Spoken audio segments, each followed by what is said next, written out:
ይስጥልን ወደ ጄኤምኤም ቴሌቪዥን ተመልካቾቻችን ከጄኤምኤም ቴሌቪዥን የጄኤምኤም መረጃዎቻችን ወደ እናንተ እንደስበሳል ላይ እንገኛለን። በቅድሚያ ማርስ ዜናዎች በደብረ ብርሃን ባህር ኃይል ሙሉ ወንጌል ቤተክርስቲያን የወንጌል ዘመቻና ለአቅመ ደካሞች አልባሳት ድጋፍ አደረገች። የኢትዮጵያ ወንጌላዊት ቤተክርስቲያን መካነ ኢየሱስ ላለፉት 39 ዓመታት የአእምሮ እድገት ውስንነት ላይ ስትሰራ መቆየቷ ተነገረ። ከውጭ በናይጄሪያ በደረሰው አስከፊ የጎርፍ አደጋ በኋላ እስካሁን ከ700 በላይ ሰዎች የደረሱበት አልታወቀም ተባለ። ኢራንና እስራኤል በአፋጣኝ የተኩስ አቁም ስምምነት እንዲያደርጉ ተመድ መጠየቁ ተሰማ። መረጃዎቹን ኢየሱስና ያስ ወደ እናንተ ያደረስኩኝ አብራችሁ ቆይታ አድርጋለሁኝ። አብራችሁኑ ነው።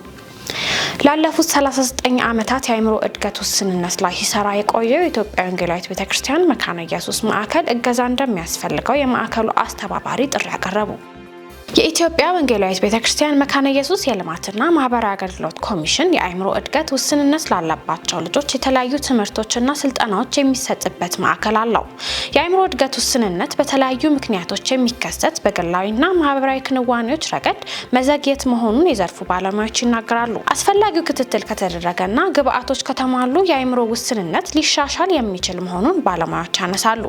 አቶ አስፋው ሰሙ የማዕከሉ አስተባባሪ ሲሆኑ ማዕከሉ በኢትዮጵያ የመጀመሪያው እንደሆነ ይናገራሉ። ከጅምሩ አንስተው በዚህ ማዕከል ሰልጥነው ራሳቸውን ችለው ወደ ማህበረሰቡ የተቀላቀሉ ስለመኖራቸውም አስተባባሪው ጠቅሰው ስራው ትጋትን እንደሚፈልግ አንስተዋል። ወይዘሮ ትርፌ ሙሉጌታ በማዕከሉ ተጠቃሚ ሲሆኑ ልጃቸው ላይ የአእምሮ እድገት ውስንነት በመታየቱ ምክንያት ነው ብዙ ጣውረድን እንዳዩ ያስታውሳሉ። ማዕከሉ የአእምሮ ውስንነት ባለባቸው ልጆች ላይ ጊዜ ሰጥቶ በመስራቱ ተጨባጭ ለውጥ ማየታቸውን ተናግረዋል። ማዕከሉ በአሁኑ ሰዓት 400 የሚሆኑ የአእምሮ ውስንነት ያለባቸውን ልጆች እያገዘ የሚገኝ ሲሆን ነገር ግን በዚህ በጎ ስራ 39 ዓመታትን ያስቆጠረው ማዕከሉ ከሌሎች አካላት እገዛ እንደሚያስፈልገው ጥሪ የማዕከሉ አስተባባሪ አቅርበዋል። መረጃው የኢቢሲ ነው። በደብረ ብርሃን ባህር ኃይል ሙሉ ወንጌል ቤተክርስቲያን የወንጌል ዘመቻና ለአቅመ ደካሞች አልባሳት ድጋፍ አደረገች። ታምራት ሙቲ ዝራለው በደብረ ብርሃን የምትገኘው የባህር ኃይል አጥቢያ ሙሉ ወንጌል ቤተክርስቲያን የወንጌልን እውነት ለትውልድ በማሰማት ሰዎች ድነው ደቀ መዛሙርት ሆነው የእግዚአብሔር መንግስት ወራሾች እንዲሆኑ ሰፊ ስራን እየሰራች ትገኛለች። ደብረ ብርሃንን ለኢየሱስ በሚል መሪ ሐሳብም ለ3 ቀናት የቆየ የወንጌል ኮንፈረንስ የተካሄደ ሲሆን በተደረገው የአንድ ለአንድ የወንጌል ስርጭት ዘመቻ 50 ሰዎች ጌታን የግል አዳኝ አድርገው መቀበላቸውንና በነበረው መንፈሳዊ ፕሮግራም ብዙዎች መጽናናታቸውን ከተለያዩ የጨለማ ስርዓቶች ነፃ መውጣታቸውን ወንጌል በስልጣን መሰበኩን ለምድሪቱ ከሰማይ ድምጽ መምጣቱንና የጌታ መገኘት ደስ እንዳሰኛቸው የባህር ኃይል አጥቢያ ሙሉ ወንጌል ቤተክርስቲያን አገልጋይ የሆነው ወንጌላዊ ሽፈራው መለሰ ገልጿል። በፕሮግራሙ ላይ መጋቢ ዮሴፍ በላይ፣ ዘማሪት ለምለም ማታና አገልጋይ ታምራት ያገለግሉ ሲሆን ለህፃናትና ለአዋቂዎች የአልባሳትና የጫማ ድጋፍ ተደርጓል። በዘማሪት ለምለም ማታ አማካኝነትም ለወጣት የዝማሬ አገልጋዮች ትምህርታዊ ስልጠናም ተሰጥቷል። ይህ መንፈሳዊ የወንጌል አገልግሎት ጉዞ በቀጣይ በሸዋሮቢት፣ በደብረ ሲና፣ በኮምቦልቻና በሌሎችም የሰሜኑ ኢትዮጵያ ክፍሎች እንደሚቀጥል የተገለጸ ሲሆን ይህ የወንጌል ጉዞ አካል እንዲለብስ በገንዘብና በጸሎት ድጋፍ ያደረጉትን በአዲስ አበባ የምትገኘው የፊልጵስዩስ ቤተክርስቲያን ዋና መጋቢውን ፓስተር አብይ ሐዋዝንና ቅዱሳንን እንዲሁም በአልባሳት ድጋፍና በጸሎት ከጎን የሆኑትን አካላት በሙሉ የደብረ ብርሃን ባህር ኃይል አጥቢያ ሙሉ ወንጌል ቤተክርስቲያን ምስጋናዋን ገልጻለች። በኢትዮጵያ ሙሉ ወንጌል አማኞች ቤተክርስቲያን ጸሎት መረዳትና መለማመድ በሚል ርዕስ ስልጠና ተሰጠ።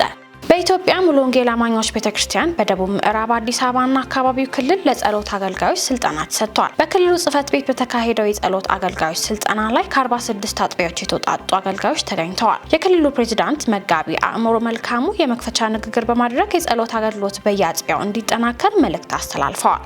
በመጋቢ አፈወርቅ ብርሃኔ ጸሎት መረዳትና መለማመድ በሚል ርዕስ ስልጠና የተሰጠ ሲሆን የጸሎት አገልጋዮች ጌታ መልካም ጊዜ እንደሰጣቸው በመግለጽ በአጥቢያቸው ሄደው የለውጥ ባላደራ እንደሚሆኑ ገልጸዋል። ፌስታልን በሚተኩ ምርቶች ላይ ፍላጎት እየጨመረ መሆኑን አምራቾች ተናገሩ። ለአንድ ጊዜ ጥቅም ላይ የሚውሉ ፌስታሎችን የተመለከተው የደረቅ ቆሻሻ አያያዝና አወጋገድ አዋጅ መጽደቁን ተከትሎ ለተተኪ ምርቶች ያለው ፍላጎት መጨመሩን አምራቾች ገልጸዋል። ከወረቀትና ጨርቅ የሚዘጋጁ ተተኪ ምርቶቹ በድጋሚ አገልግሎት ላይ መዋል የሚያስችሉ መሆናቸውን ባሻገር ለአካባቢ ጥበቃ አስተዋጽኦ እንዳላቸውም ነው የተናገሩት። አዋጁ መጽደቁን ተከትሎም በስስ ፌስታል ምትክ ምን ልንጠቀም እንችላለን የሚለውን የማህበረሰቡን ጥያቄ መመለስ መቻሉን የተናገሩት ከዚህ በፊት ለነዚህ ምርቶች ሰዎች የነበረው ፍላጎት ዝቅተኛ ነበር የሚሉት አምራቾቹ በተለያዩ ኤግዚቢሽኖችና ባዛሮች ላይ በነበራቸው ተሳትፎ አናሳ የሆነ ፍላጎት እንደነበር አስታውሰዋል። አሁን ላይ ይህ ሁኔታ ተቀይሮ በተለያየ መጠን ለሚያመርቷቸው የወረቀትና የጨርቅ መያዣዎች ያለው ፍላጎት መጨመሩን የገለጹት አክለውም እየጨመረ ያለውን ፍላጎት ከግምት በማስገባት ወጣቶች በዚህ ስራ ላይ ቢሳተፉ ተጠቃሚ እንደሚሆኑ አመላክተዋል። የዘገበው ኢቢሲ ነው። የጂኤምኤም መረጃዎቻችን ወደ እናንተ መድረሳቸውን ቀጥለዋል። አሁን ደግሞ ከውጭ ያገኘናቸው መረጃዎች እናልፋለን። በናይጄሪያ በደረሰው አስከፊ የጎርፍ አደጋ በኋላ እስካሁን ከ700 በላይ ሰዎች የደረሱበት አልታወቀም ተብሏል። በናይጄሪያ ሰሜን ማዕከላዊ ኒጀር ግዛት ከ3 ሳምንታት በፊት ከባድ የጎርፍ አደጋ ካጋጠማት በኋላ ከ700 የሚበልጡ የሞኮዋ ማህበረሰብ አባላት እስካሁን ድረስ ጠፍተዋል ሲል የሀገር ውስጥ መገናኛ ብዙሃን ረቡዕ ዕለት ዘግቧል። የኒጀር ግዛት ገዥ ኡማን ባጎ ለጋዜጠኞች እንደተናገሩት ግዛቱ በቅርብ በተከሰተው የጎርፍ አደጋ ቢያንስ 207 ሰዎች መሞታቸውን ዴይሊ ትረስት ዘግቧል። በሜይ 29 በደቡብ ነጋዴዎችና በሰሜናዊ የግብርና አምራቾች መካከል ያለው ቁልፍ የንግድ ትስስር በሆነው የሞኮ አካባቢ አስተዳደር ለ3 ቀናት ሳያቋርጥ ከጣለው ዝናብ በኋላ ከባድ የጎርፍ አደጋ አጋጥሟል። ፕሬዚዳንት ቦላ ቲኒዮ የብሔራዊ የድንገተኛ አደጋ አስተዳደር ኤጀንሲና የጸጥታ ኃይሎች በተጎዱ ማህበረሰብ ውስጥ የፍለጋ እና የነፍስ አድን ስራዎችን እንዲያጠናክሩ አዘዋል። ገዥ ባጎ ደግሞ ከ3000 በላይ አባወራዎች ተፈናቅለዋል ብለዋል። ከ700 በላይ ሰዎች አሁንም የጠፉ ሲሆን የት እንዳሉ ለማወቅ ገና አልተቻለም ያሉ ሲሆን የጎርፍ አደጋው ከፍተኛ ጉዳት አድርሷል ሲሉ አክለዋል። 283 ቤቶችና 50 ሱቆችም ሙሉ በሙሉ መውደማቸውን የገለጹት የግዛቱ ርዕሰ መስተዳደር አያይዘውም የጎርፍ አደጋው መንስኤ ለማወቅ የክልሉ መንግስት ከሙያ ድርጅቶች ጋር በመተባበር የግምገማ ውጤት እየጠበቀ ነው ብለዋል። መረጃውን ከዳጉ ጆርናል ወሰድ ነው። ኢራንና እስራኤል በአፋጣኝ የተኩስ አቁም ስምምነት እንዲያደርጉ ተመድ መጠየቁ ተሰማ። ላለፉት 7 ቀናት ጦርነት ውስጥ የገቡት ኢራንና እስራኤል በአፋጣኝ የተኩስ አቁም ስምምነት እንዲያደርጉ የተባበሩት መንግስታት ድርጅት ዋና ጸሐፊ አንቶኒዮ ጉተሬስ ጥሪ አቅርበዋል። በሁለቱ ሀገራት መካከል እየተካሄደ የሚገኘው ጦርነት የተባባሰ መሆኑን የተናገሩት ዋና ጸሐፊው ሀገሪቱ ግጭቱን በማቆም በአስቸኳይ የተኩስ አቁም ስምምነት እንዲያደርጉም ጠይቀዋል። በሁለቱ ሀገራት መካከል እየተካሄደ ያለውን ጦርነት ሁሉም የዓለም አቀፍ ማህበረሰብ ወደ ዓለም አቀፍ ግጭትና ጦርነት እንዳይስፋፋ መከላከል እንዳለበትም አሳስበዋል። ዋና ጸሐፊው ይህን ያሉት የአሜሪካው ፕሬዚዳንት ዶናልድ ትራምፕ ሀገራቸው ከእስራኤል ጎን በመሆን በጦርነቱ ልትሳተፍም ላትሳተፍም ትችላለች፣ ማንም አያውቅም ማለታቸውን ተከትሎ ነው። በሁለቱ ሀገራት መካከል ያለውን የጦርነት ለማቆም ፕሬዚዳንት ዶናልድ ትራምፕ ኢራን ያለምንም ቅድመ ሁኔታ እጅ እንድትሰጥ ያቀረቡትን ጥሪ የኢራኑ መሪ አያቶላ ካማኒ ውድቅ ማድረጋቸው ይታወሳል።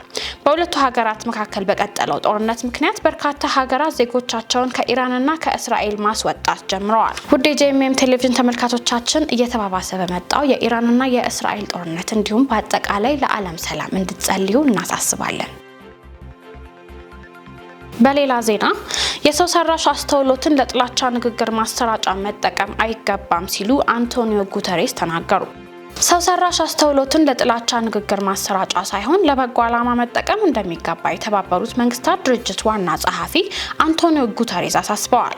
የዲጂታል ቴክኖሎጂ መስፋፋትን ተከትሎ የጥላቻ ንግግር በሰው ሰራሽ አስተውሎት በመታገዝ በከፍተኛ ፍጥነት እየተሰራጨ እንደሚገኝ ጉተሬስ ተናግረዋል። ቴክኖሎጂው አዲስና በብዙዎች ዘንድ ተቀባይነትን እያገኘ ከመምጣቱ አንጻር ይህን ለበጎ ዓላማ መጠቀም እንደሚገባ ነው ያስገነዘቡት። ሰላምና የመከባበር ባህል እንዲፈጠር እጅና ጓንት ሆኖ መስራት ይገባል ነው ያሉት ዋና ጸሐፊው። አሁን ላይ ሰው ሰራሽ አስተውሎትን በመጠቀም የሚሰራጩ ሐሰተኛ መረጃዎችን ከእውነተኛዎቹ ለመለየት አዳጋች እየሆነ በመምጣቱ ችግሩ አሳሳቢ እየሆነ መጥቷል። መረጃዎቻችንን ከማጥቃላችን በፊት ዜናዎቹን እናስሳችሁ።